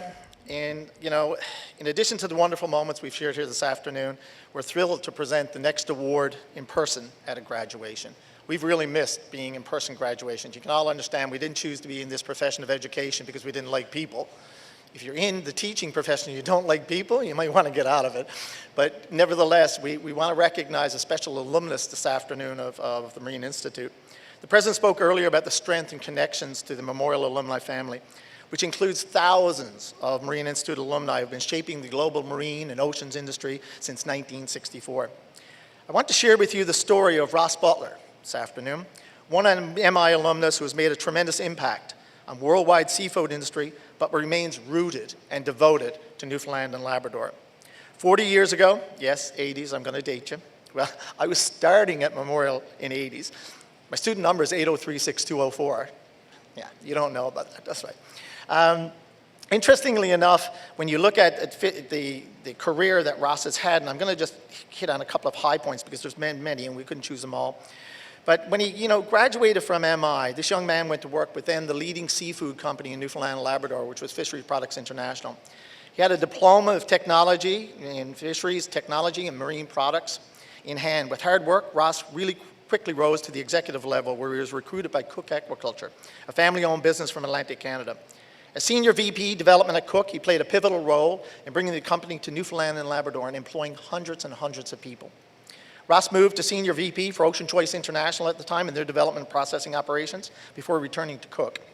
There he guided acquisitions of aquaculture farms in Europe, Central and South America, the UK, the USA, and elsewhere. It was an extraordinary growth period which saw Cook Aquaculture move from New Brunswick's largest salmon aquaculture business to the world's largest seafood farm. Today, he is President and CEO of Cook Seafood and Wan Chee's Seafood Company, two of the largest seafood companies in North America, operating in 4 continents with turnover in excess of $3 billion US dollars in 2020-21. He achieved all of this in his extraordinary career with the formal knowledge he got here at the MI and Memorial University of Newfoundland, just like you did. Maybe in 40 years, maybe I'll be introducing you. You think I'm going to be here in 40 years? I like that. That's pretty good. With integrity, empathy, communication, understanding, respect, and delegations, he became a team player and a leader. And that's the other thing when we talked about, you heard all your speakers talk about competencies. It's all those competencies you bring to that employment. And being a champion for change. He was instrumental in moving MI forward. He was one of the biggest proponents of the bachelor's program within the Memorial family, the Bachelor of Technology.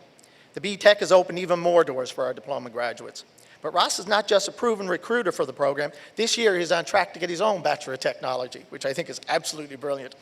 He has played a pivotal role as ambassador for the Canadian fishing industry and a strong advocate for the Marine Institute. He sits on our Industry Advisory Board. He sat on the board of the Canadian Centre for Fisheries Innovation. He encourages others to come to the Marine Institute, including his daughter, who just graduated last fall, I believe. Despite all of Ross's career moves and living away, Ross never forgets his roots. Those important connections he forged 4 decades ago with his classmates, which I hope you're all going to stay in touch with your classmates as well. In considering our Marine Institute Alumni Award, we asked for nominations that would reflect 3 characteristics: professional achievement, contribution to society, and someone who inspires the Marine Institute community. It is our honor to present the Marine Institute Alumni Award to this proud alumnus, a friend and promoter of MI, who's always willing to give back. Graduates, ladies and gentlemen, please join me in congratulating our recipient of the Marine Institute Alumni Award, Mr. Ross Butler.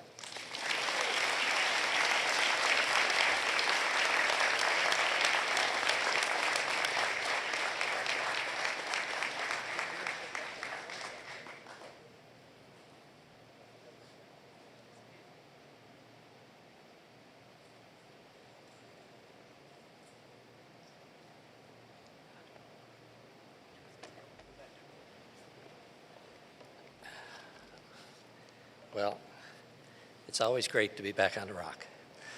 And before I get into my notes, I just want to make 2 comments. Number 1 is to the Fisher family.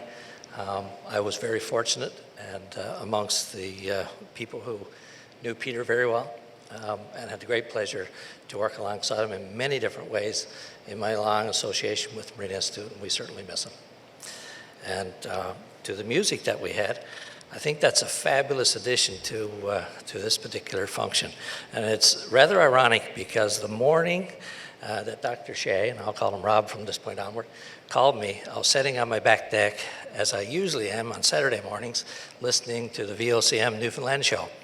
And of course, we talked a little bit about this particular award, and we very quickly started talking about Newfoundland music. So that was something that we have in common. So to graduates, Madam Chancellor, congratulations on to your long-standing service. We certainly appreciate it, all of the alumni in this particular environment.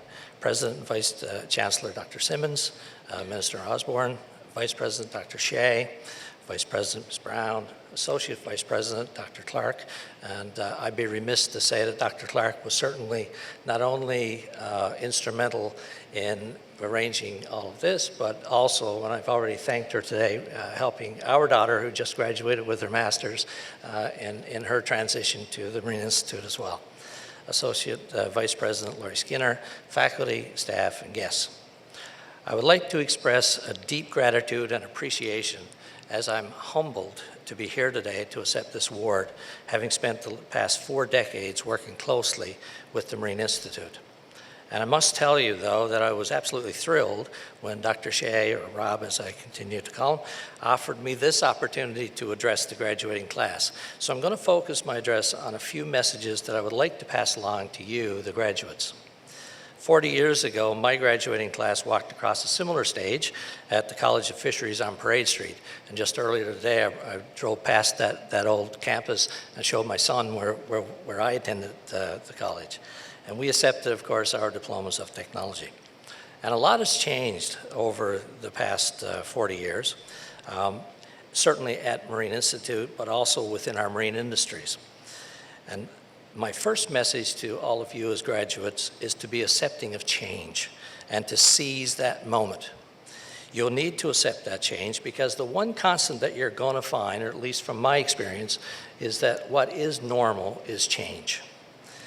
As someone who lived through groundfish fisheries expansions in the 1980s, first when I went to work, followed by fisheries collapse, followed by moratoriums in the 90s, followed by crab and shrimp explosions and expansions, and then, of course, I moved over to aquaculture in the early 2000s. I would suggest to you that whatever you're thinking your career may be, sometimes the macro environment has slightly different plans for you. And so if somebody were to say to me even 10 years ago that you'll be managing a firm in the United States and have lived there for a number of years, I would have told them you're crazy. So sometimes change is inevitable. It will happen. Sometimes you can influence that change, but other times it's going to give you opportunity that you didn't even realize was coming. The most successful leaders of tomorrow will be those who can implement positive change management in the teams that they lead. The topic of leadership is therefore the second message that I want to discuss with the graduates. Your Marine Institute education has provided you with a skill set to be highly effective leaders. And leadership can often be defined in many ways. And successful skills can be developed and honed from the traditional boardroom leaders all the way to frontline organizations. A recent study of executive recruitment concluded that executive roles expect leaders to be adept communicators, relationship builders, and people-oriented problem solvers. I know most of your skills, because I went through here as well, are very highly technical.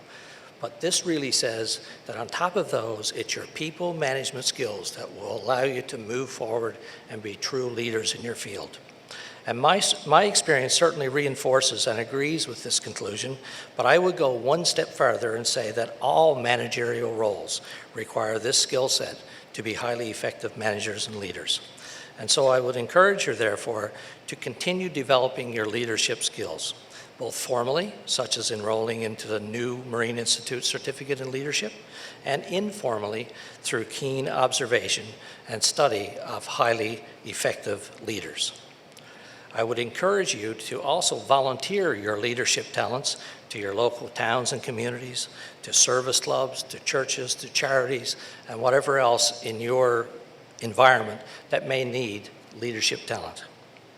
And this brings me to a third topic of offering a little advice that I've found to be one of the most powerful tools, at least in my career, and that is find yourself a mentor or a group of mentors that you can learn from. People who will provide you with sage and with thoughtful advice, who will push you to perform at your peak, but who will also challenge you to reconsider some of your decisions or look at a problem through a slightly different lens. I've had the privilege to develop several of these relationships along my career path. And some of my mentors are here with me today, and I consider them lifelong friends. And I certainly want to take this opportunity to thank each of them for your help, advice, encouragement, and friendship along the way. My next comment to you is one that you may not want to hear since you're here just finishing up your courses of study, but I need to encourage each of you to continue your lifelong learning and education. As somebody said earlier, you're graduating from one of the best and well-respected marine-focused institutions in the world.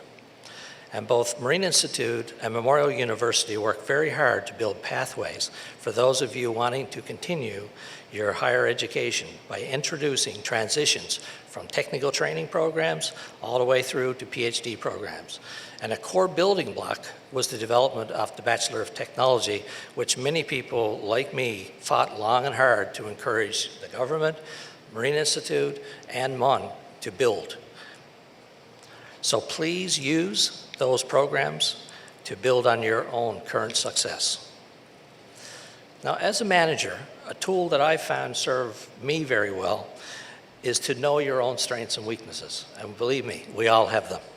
You don't have to be the best at everything that you do, and you don't even have to be the smartest person in the world. But what you do have to be is very strategic at surrounding yourself with a team of people who can complement both your strengths and support your team's areas of weaknesses. So please remember that it always takes a team effort to deliver solid and sustainable organizational performance. And one of the last and perhaps the most important piece of advice that I'll offer you, and to consider making your decisions about which organization you work with throughout your career, and that is to ensure that you choose wisely and you consider the alignment of your personal goals, your career aspirations, and your value system with the vision and the culture of the organization that you plan to join. And to better illustrate this point, I want to personalize the example. I grew up as a kid in coastal Newfoundland, much like many of the people here, and I was very heavily involved in the fishery, 7 generations at least. We think it might be longer, but we know we can go back at least 7. For me, it was always important to find an employer and a career path that was dedicated to marine industries, had a vision to sustain coastal communities, and one that had significant emphasis on supporting employees and their family. And I've been fortunate to always work for companies that shared my value system. With Cook, this was exemplified by our 2006 announcement of our Newfoundland expansion, which, by the way, we made right here in the foyer of the Marine Institute, because I called up at that time Glenn and said, Glenn, we're going to make a big announcement about aquaculture in Newfoundland, and I need somewhere to host it. And Glenn said, come on. So we worked together on that one. Our investment was quickly followed by other companies, which collectively grew to what is now an important and growing finfish aquaculture industry, sustaining and growing coastal communities that have been significantly impacted by the groundfish collapse. One of my best and most memorable days in a 40-year career was the day that I represented this company to meet with the mayor and council in a small town of Belorem on the south coast, to lay out our operating plans and to start the hiring process for a Newfoundland expansion. So the town hadn't seen much in the way of new economic opportunity since the moratorium, and when we exited the rec center where we had met, there was more than 100 people stood outside, and every one of them had a resume or an application looking to be our very first employees, and some of whom are still our employees. This was the kind of day that fuels a person for many years and rewards you for all of that effort. For me, there was a perfect alignment for my personal background, experience, and values with the corporate vision and culture that Cook continues to follow throughout our global operation. And as the old saying goes, if you find a job that you love, you'll never work a day in your life. I was just talking to one of my graduating class, Ed Goff, who's here with me. And of course, we were both saying that, we're not going to retire. And I said, I don't know why everybody wants to retire. 40 years, you're having fun, you're enjoying what you're doing. That's what I wish for you as well. So I hope that each of you find your perfect alignment and enjoy your career as much as I have. I wish each of the graduates the greatest of success as you take on the new challenge of finding your way forward. And lastly, I want to take this time to thank my most significant mentor and life partner, Rosalind, my wife.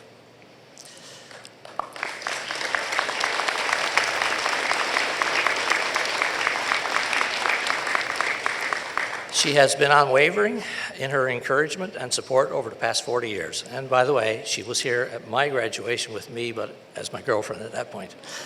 To my son Jack, who's here with me today and just toured MI and MUN, I should say, as he considers which colleges to apply for. And to my daughter Emma, who's watching via the internet and who just joined you and I as Marine Institute alumni, having recently graduated with her master's. Thank you for putting up with all of our many moves, my excessive travel, the continuous emails and phone calls that you've collectively endured. And thanks again to Marine Institute for this honor and to the graduates for giving this old guy an opportunity to take a few minutes to offer you a few words of advice. Thank you so much.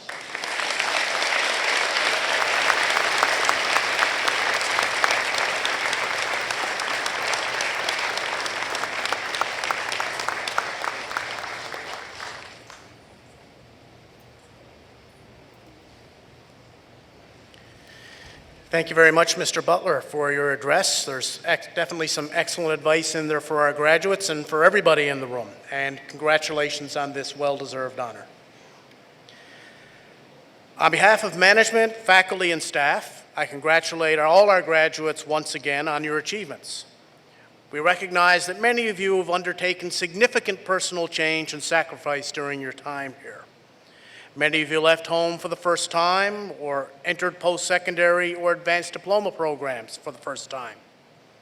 Some walked away from paying jobs to return to school. Some obtained their first professional work experience.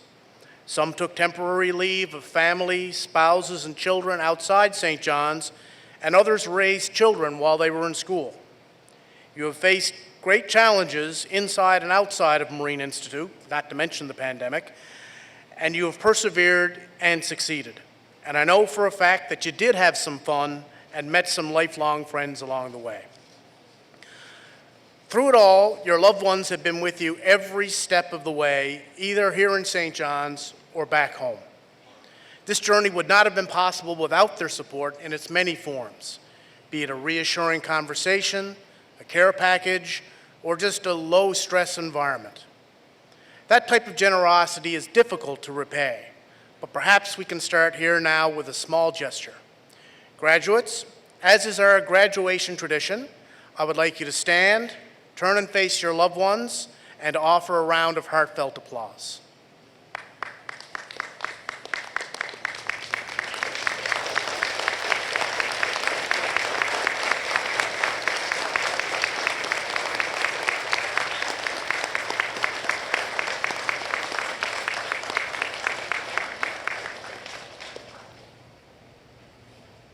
Thank you. Finally, graduates, we wish you all the best in your future endeavors, and we ask that you remain in touch throughout your professional careers and through your continued academic career adventures.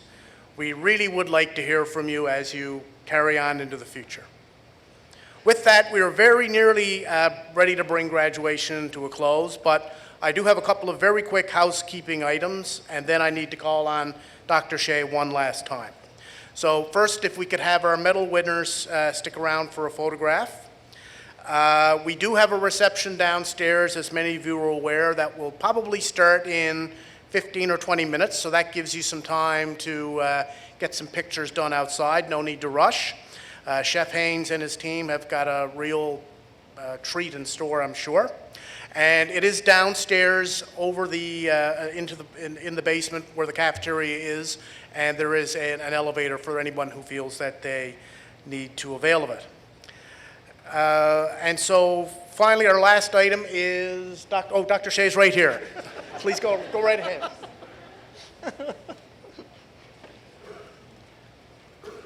We're almost there, folks. And to the people, I want to say that the organizing team called me on Wednesday morning, core date, and said, the gym is about 29 Celsius today, and it's going to be one of the hottest days of the year coming up on Friday with humidity. So we've had Cool-Rite in, trying to pump in as much cool air as we possibly can today. So I hope you've enjoyed it. It's probably cooler here than it is out there. There's also a tent also outside where the students will know, outside where the little rotunda is, where there's some park benches and stuff. So just out there, so if you wanted to go out and get some fresh air. So this is an impromptu piece. I just thought it'd be remiss if we didn't, before the Ode to Newfoundland was sung, I didn't do a ode to our Chancellor. Because our Chancellor is finishing up after a decade of service. And I just want to read a few things for you to recognize her amazing service to community. And Mr. Butler mentioned about giving back to community. So for those of you who are not aware, Dr. Susan Dyer Knight will be stepping down as Chancellor at the end of July. And this graduation at the Marine Institute is her last formal graduation.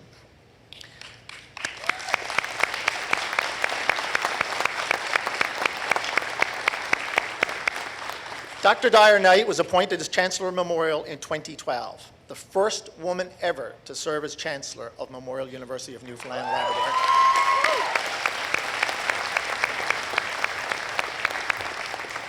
Over the past 10 years, she's officiated a convocation ceremonies conferring nearly 30,000 Memorial University degrees.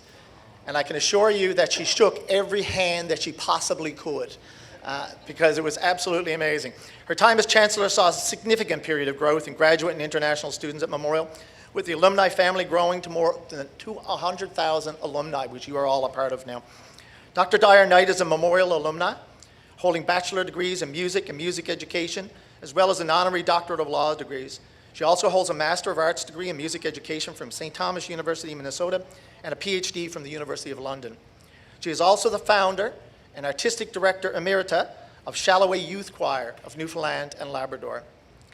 On behalf of the Fisheries and Marine Institute and Memorial University, I would like to thank Dr. Susan Dyer Knight.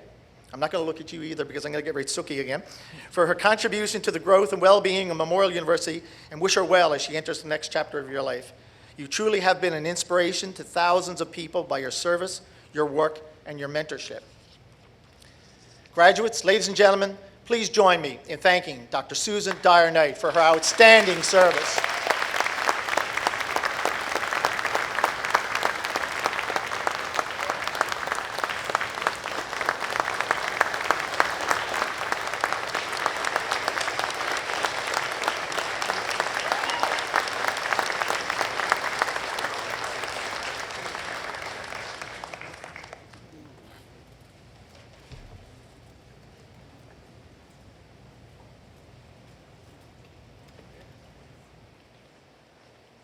So while we're standing, I guess, we're ready to bring Convocation to a close.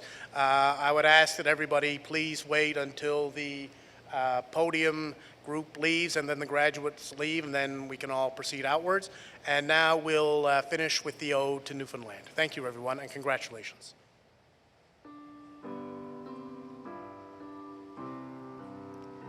When sun rays cry